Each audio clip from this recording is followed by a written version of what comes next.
Hey everybody, I'm Stryker. Welcome to the show. Today I am joined by Buck, Eric, and Albert, Blue Öyster Cult. Welcome, guys. How you doing, Stryker? Hey. Buck, I want to talk to you.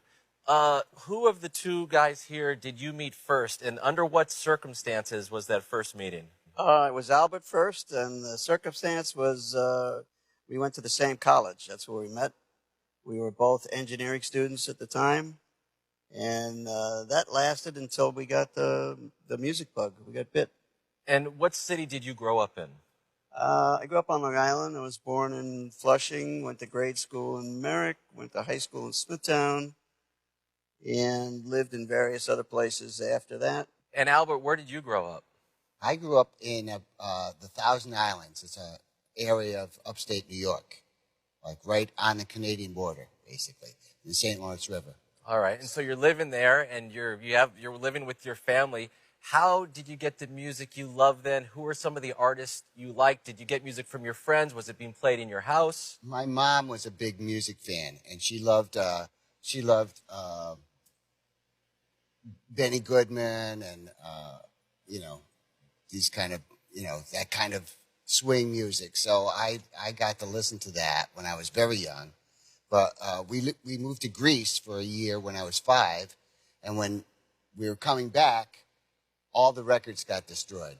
So she was crushed. She was crying for weeks, and then she would just sing around the house. She would always sing. And I took piano lessons when I was 7, I guess. And did you enjoy those piano lessons? I've talked to so many. Right, exactly. All the artists I talked to, I hate piano lessons. Yeah. And I'm how glad long I did you did take now, those? though. What's that? I'm glad I did now, though. Okay. Yeah, and was that your go-to instrument for how many years until you... About 4 years. Okay. But I always wanted to play the drums. That was my main thing. And Eric, where did you grow up? I grew up in Queens. Right there in Queens. So Queens, that is, New York. you're in the middle of it all right there. Yeah, New York. I grew up in New York City. I've always lived in the metropolitan area. And who are some of the artists that you really loved in those formative years? Well, I was exposed to New York City AM radio. I grew up with, tuning in on a plastic radio with the AM dial, which would be the earliest New York City DJs, your Alan Freed, your Peter Tripp. So when you heard the music, you heard the DJs, did you want to be a musician at that young age? Did you want to be an on-air radio person? Not early on. I mean, I'm saying like 11, 12 years old. Okay. I was into music. I was listening to the radio, and I'd say junior high is when I really started, listening to radio countdowns, and being into music. All right. So when high school is done, did you go to college? Did you jump into the music scene? What was your deal then? Well, yeah, I went to Hobart College in upstate New York, and we all have that in common, even though we didn't know each other. And like they did, they formed a college band, and I did too. I'm a couple of years older than they are. I played all through upstate New York in bar bands, and finished college in '66, '67, playing all through upstate in bars, and got a job actually as an agent, and moved to New York City to work at Premier Talent as a booking agent, and that fell through. And of course, the genesis of how we all met is I got a temporary job at Sam Ash Music in a store in Hempstead, New York, which is now closed. Not Sam Ash, but that branch. And Don and I don't know if you were there, but Alan was there, and Andrew Winters, our original bass player, was there. They came into the store as patrons? Into the store. Yeah. I only worked there for a couple of weeks. Looking to buy amplifiers. And they were flush with some money from a record advance from Electro Records. And I happened to be the salesman when they walked in. And I had taken an 8x10 from my college bar band and put it up on the wall. What was the name of that band? Lost and Found. Okay. And I'd put it up on the wall next to other bands that had bought gear. You know how record stores and music stores put up pictures of bands. Big bands, the biggest of bands. Yeah, like, Rolling Stones, Beatles, Lost and Found. Right, of course. So I put this picture up, and Sam Ash had never known I put the picture up. I just snuck it up on the wall. The thing is, the guitar player in his band, I had played with in a band in the Thousand Islands. That's right. A guy named Peter Haviland. There was some cross. So I said, hey, look at these guys. I know these, these guys. I didn't say that. And he said, oh, that's my band. He was right behind you. Exactly. And one thing led to another. And within, I don't know, a couple of weeks later was Thanksgiving of 68. And I got a call from the singer in the band who preceded me. They needed sound. And I had a PA system. And back in those days, you could call it a PA system, not like today. But I had, a small bar band sound system, and I had a van.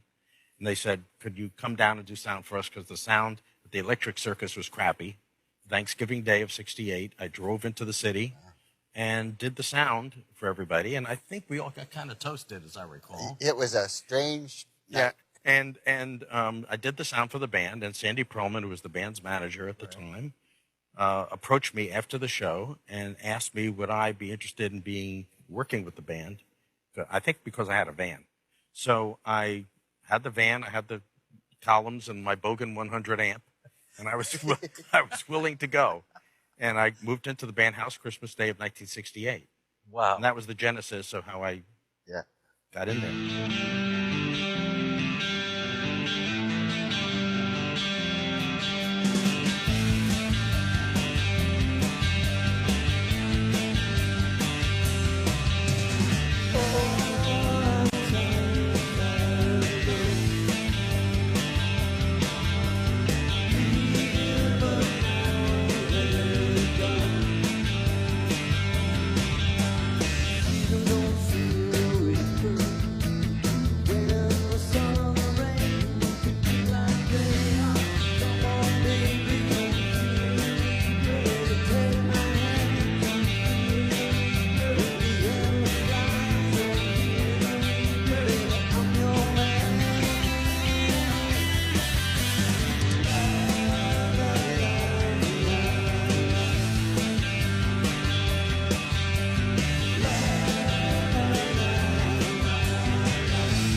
And then at what point, Buck, I'll go to you on this, did you really feel like you guys had something? Or was it before that time that you felt like, you know what, I have so much confidence in my skill and my bandmate's skill, everything's going to be fine? I think we always felt that we had something. For me, it took probably the third album before I thought of myself as a professional musician. You know, it seemed like it was all a lark on some level, you know, even though we were working very, very hard to get somewhere, you know. But yeah, you know, obviously we were opening doors, you know, we could get our foot in doors, and we were definitely making progress. So it was well worth you know, persevering, you know, on not much income. You know, we weren't making any money. That's for sure. We were playing about 220 shows a year on the road. After we And recorded. did you guys have a deal at that time? I know before you mentioned Columbia Electro Records, but yeah. you had Right. this deal. And was Yeah. where was Clive Davis involved in all this? Clive Davis, Sandy had a buddy that worked at Columbia Records named Murray Krugman. And Murray could open the door for us to get Clive to see us. Instead of seeing us at a club, they arranged for a audition in the Black Rock building, which is 52nd Street and 6th Avenue. And the 12th floor was the music offices. So they cleared out a conference room, long rectangular conference room. Yeah, about as big as these rugs. Yeah, Okay. and it was a long rectangle, and took the table out, the chairs out, set up about 6 or 7 chairs at the long side of the room, and we played facing the short side of the room, and we did about a 5-song set. And Clive was there. Patti Smith was there, who was Alan's girlfriend at the time. Wow. Bobby Colomby was there, who was the drummer in Blood, Sweat, and Tears. Harry Nilsson was there, who should rest in peace. And a few other A&R people from the label was there, and Sandy Pearlman. And we did 5 songs, I believe. And about the 3rd song, Harry Nilsson got up and left the room. And I figured, oh, we must suck. And it really sort of threw me that he got up right in the middle of the set and left. Came back about a half a song later and sat down. When it was over, I went up to him and, you know, I not worthy because loved him. And I said, do you mind if I ask you, why'd you leave the room? You know, he said, I had to have a cigarette. But Sandy left the room and came back a few minutes later and says, Clive wants to sign you. And that was that. That was it. Wow. All right, I'm going to throw some songs at you, and I just want to know a memory you have recording the song, how it came together. Don't Fear the Reaper. That's the first one I want to go to. Take it away. I always say this is one of the first songs that I wrote when we all got 4-track tape recorders. You know, there used to be a time when musicians didn't have multi-track tape recorders, but now, of course, everybody's got computers that record as many tracks as you want. But anyway, that's the first song I wrote on the multi-track recorder. And what came first, lyrics or music? The guitar lick came first, and the first couple of lines of lyric came.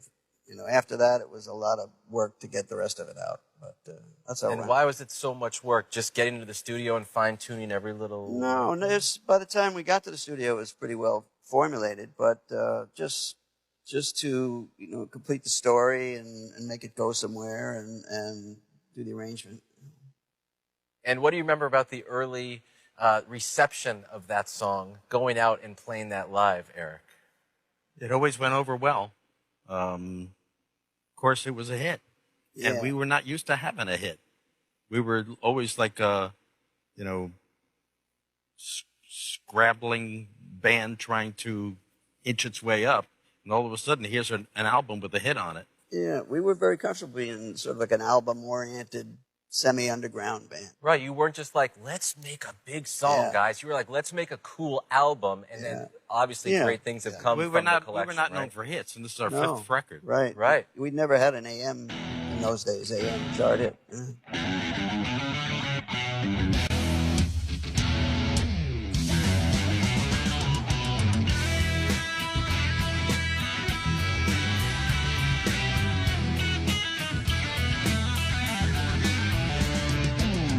Can the music be like this? Yeah, Jackson, Tony Portland. That's what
let's talk about ETI. That's your song, isn't it? I sang it. You sang it, right? Yeah. And what do you remember about being in the studio, the making of that song? Well, first of all, the genesis of that song, it did not have that lyric. Oh, really? Buck wrote it with a different lyric. Right. I wrote the music, and I had a different lyric on it, which everybody says, that lyric's no good. Yeah, that lyric was not successful So- in consensus. So we grafted the ETI lyric on it, and then it became ETI. And Yeah, of course, that was a better outcome. Sandy was always very interested in sort of arcane science fiction, and his entire Imaginos epic, which became one of our later projects, was always, he had written in the 60s actually, and was always consumed with extraterrestrials and sort of like mysterious Lovecraftian kind of theories and things of that ilk. And he had written the ETI lyric, and it just fit perfectly on Don's track. It sounds like, just from getting to know you guys here, that you were the opposite of closed-minded in terms of listening to people you trusted when you would make new music. Is that fair to say, Albert? That it was really a cohesive group that was putting all this together? Yeah. Well, we would bat things around. I mean, I think there was a lot of collaboration, within the group, even, especially in the beginning, before anybody could make a decent demo. But even after that, there was a lot of collaboration. Well, you got to remember, in the earliest days, we lived in one house. And communal meals, communal living, communal rehearsals for years.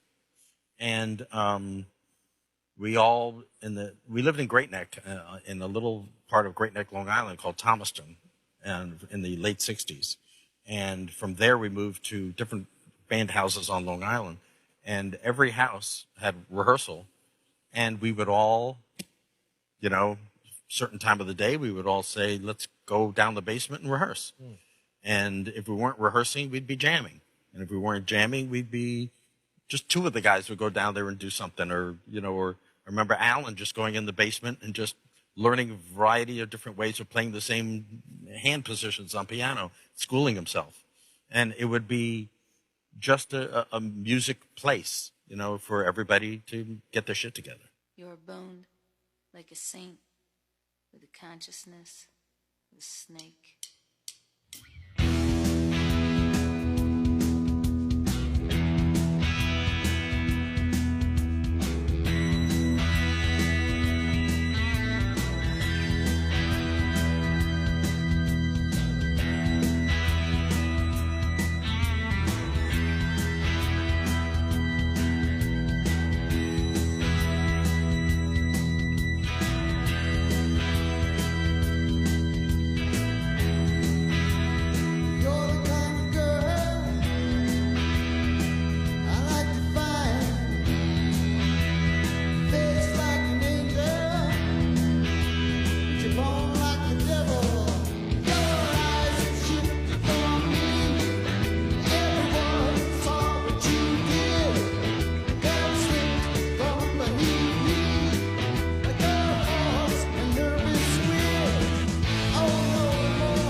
sake of your voice in my body. You don't give me no choice but to, honey, to give you the shove. So take back your spot. I'll keep the devil, she devil, pretty devil, evil. I love you like sin, but I won't be your pigeon. Devil, she devil, pretty devil, evil. I love you like sin, but I won't be your pigeon.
The debut album comes out in 1972, right? Everyone's very excited. The label has your back, I assume, at this point.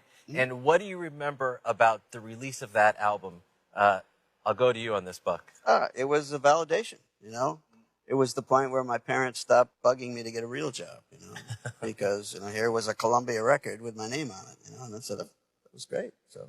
And we started touring right away off the record. We were very lucky. We got signed to an agency that booked Alice Cooper. Oh, wow. And we got on that tour. And we had to do an audition for Alice Cooper. Where was that audition at? It was in Massachusetts. Worcester, Mass. Worcester, Mass. Doing a show opening for Alice. And if they liked us, we would get the rest of the run. And I guess we succeeded, and Alice Cooper's people allowed us to finish the run. Was there anything just ridiculous, Albert, you remember happening on the road with Alice? Were you friends? Did you go on his bus? Did you play golf? What was happening on that tour? No, there was no golf. No golf at that tour. That Too was, much a lot of partying. Really, almost after every gig, we would party with those guys. Yeah. I mean, there's the famous story. I don't know if you want me to tell it about hitting the hotel with the truck. Oh yeah, backing into the Holiday Inn. Sure. Yeah, let's hear that story. You know, we were driving our own trucks. Yeah, we had it was like my turn to drive. We had like one or two crew guys. Yeah, it was like a Hertz box truck. You know? Okay. And you know, I was backing into a parking space at a Holiday Inn, and what I didn't realize is that there was these architectural decorative concrete columns which came out from the side about 10 feet off the ground. You know, so I'm just backing up. Boom. Yeah. Made the whole hotel. Yeah, made the whole building shake. Yeah, we were already up in the top floor with the band partying while Donald was moving the truck. And first we thought it was an earthquake because everything started moving. Right. I laughed it off. I meant to do that. But I'll tell you something. We owe a lot to Alice and his people. And we learned a lot. We were very green. And we learned a lot from Alice Cooper. We learned a lot about performance from them, you know, because they were doing the Killer Show at that time, and it was just it's one of the best rock shows phenomenal. that ever was. It was stunning, you know, and we you got to learn every single night. We absorbed a lot of what it takes to actually, you know, succeed live to a big audience. And that original Alice Cooper band was awesome. Yeah. Was it always easy to take lyrics and music to each other in the band, or was anyone ever afraid someone's going to say it stinks, even though this kind of happened with that story? We would always tell each other that song Yeah. We'd criticize each other. No biggie. Sometimes it would work, and sometimes it wouldn't. And if it didn't work, then we'd just put it away for a little while until we were figured very it out. lucky. We had a circle of people who were very verbose, and Richard Meltzer, Sandy Perlman, Patti Smith, and other friends who also just coincidentally went to Stony Brook, Dave Roeser, and other people, Helen Robbins, who became Helen Wheels. And they were all writers. So very often we had manila folders full of lyric. Yeah, hundreds. So all you had to do was go through that stuff, and if something struck you, you can say, hey, guys, you know, this one here, anybody writing a song with this? Yeah. And people would say, no, I don't have any ideas for that. So, okay, I do. Yeah. And that's the way it would go.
life is never quite enough.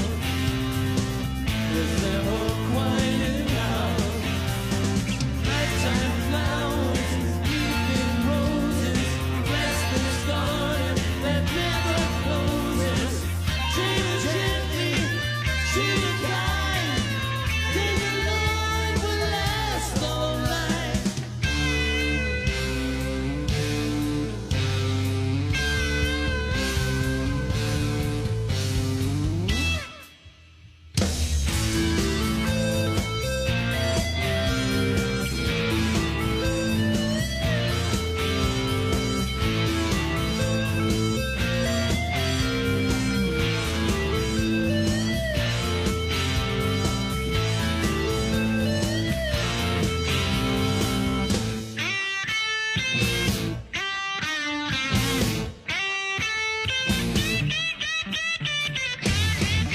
Up to you in a blue, blue, by some abuse and some harm.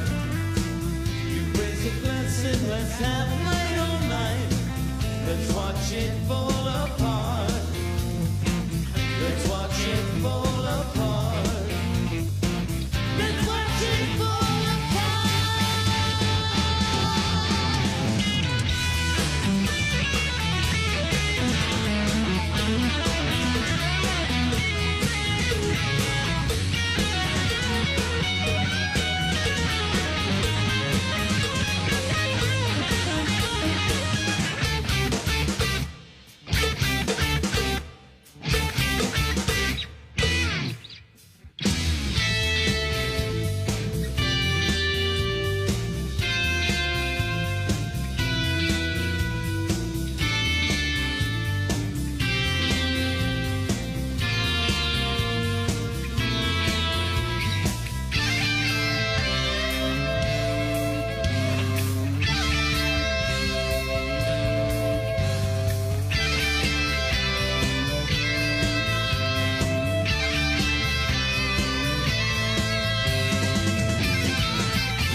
Do you guys remember the point where you went from being a band opener to the headliner?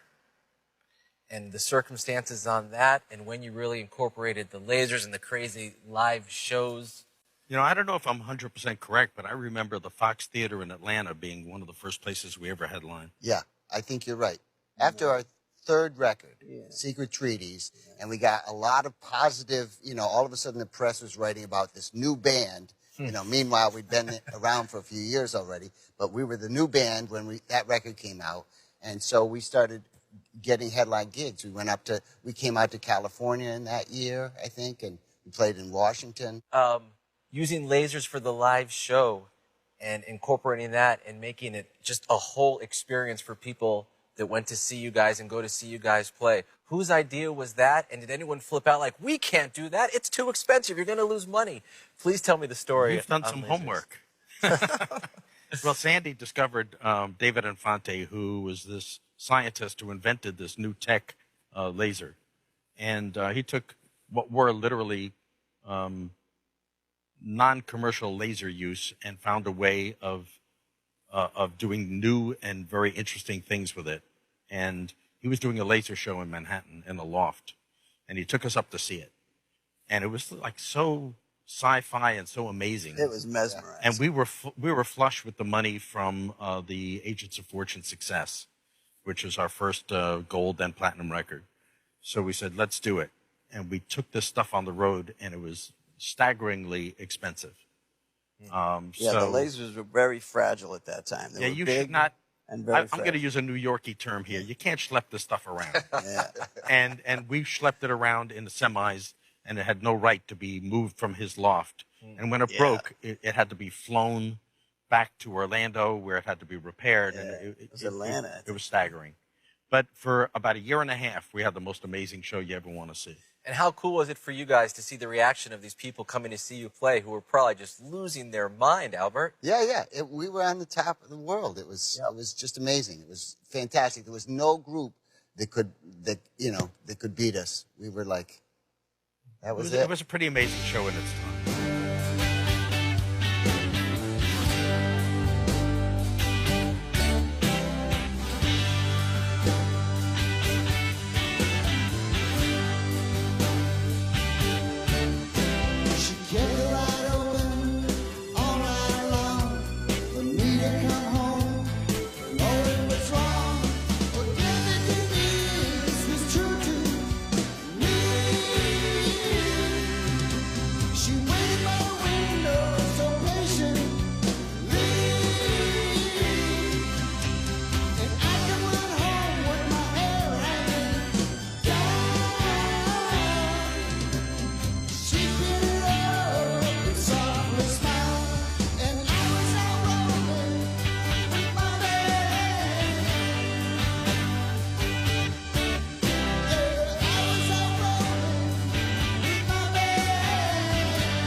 Did you ever feel any pressure, and I'll go to you first, and I'm going to go to all three of you on this, any pressure ever to live up to what you did on a previous album or a previous show, and we got to top this, and it's just, what the hell am I going to write on this? Do you ever feel that? Well, of course, once you have a hit, you're under tremendous pressure to have more hits,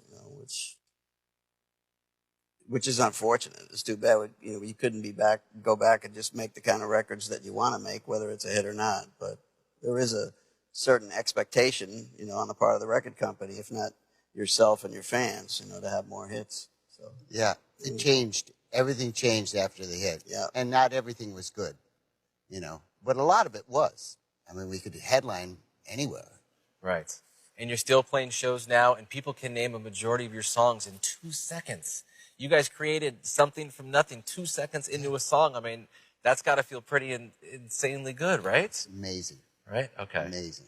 And why do you keep doing this? Why do you keep playing shows? Is it just you're addicted to the music? You're addicted to being on stage? I love to perform myself, yeah. I don't know what else I'd do if I didn't do it. You know? Find Alice That's, Cooper. that sounds like a Spinal Tap question. Yeah. Yeah. I could be a haberdasher.